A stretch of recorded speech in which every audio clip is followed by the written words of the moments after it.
Welcome to today's deep dive.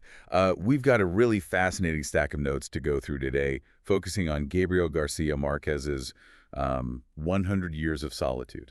Yeah, our mission today is to explore what makes this specific novel the definitive masterpiece of magical realism. Exactly. I mean, imagine, just for a moment, an isolated town where the impossible is just, well, it's simply part of everyday life. We're talking about entering an entire fictional world that somehow feels more real than actual history. It's an incredibly rich premise, and it gives us a perfect lens to understand how a single piece of literature leaves such a massive cultural footprint.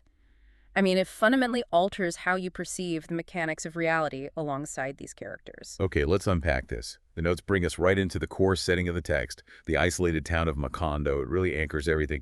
But it's not just a quaint backdrop for a quick story. It's a sprawling narrative tracking, what, 7 generations of the Buendia family trying to navigate existence. 7 generations, yeah. And what's fascinating here is how the narrative handles the passage of those generations.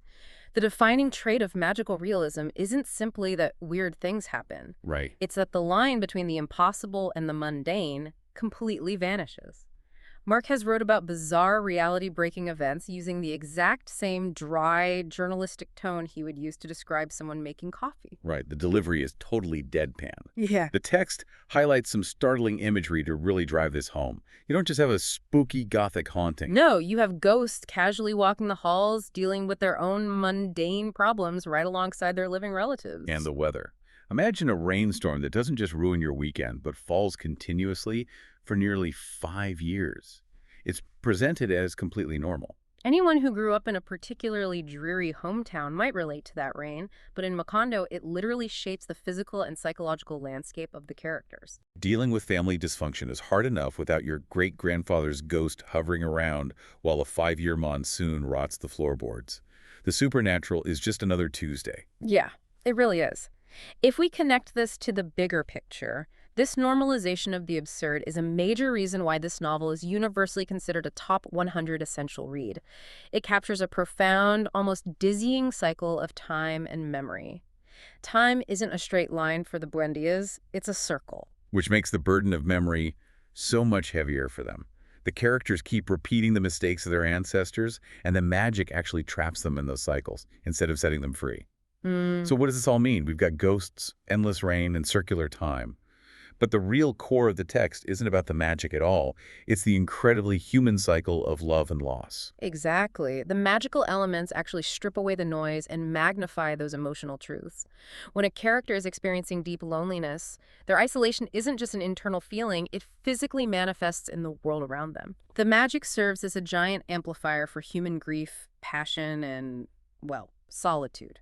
The fantastical stuff forces you to look closer at those deeply relatable experiences. A ghost isn't just a spook. It's the literal weight of history and unhealed family trauma that we all drag around with us.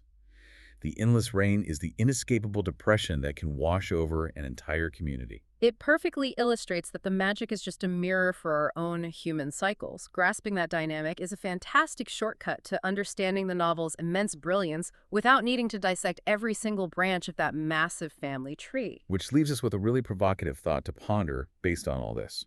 If a magically realistic town like Macondo can feel more real than actual history, it makes you wonder about the stories you grew up with.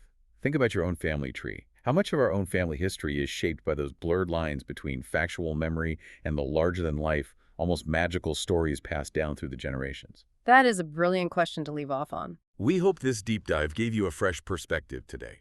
Thanks for joining us. Keep learning, and as always, stay curious.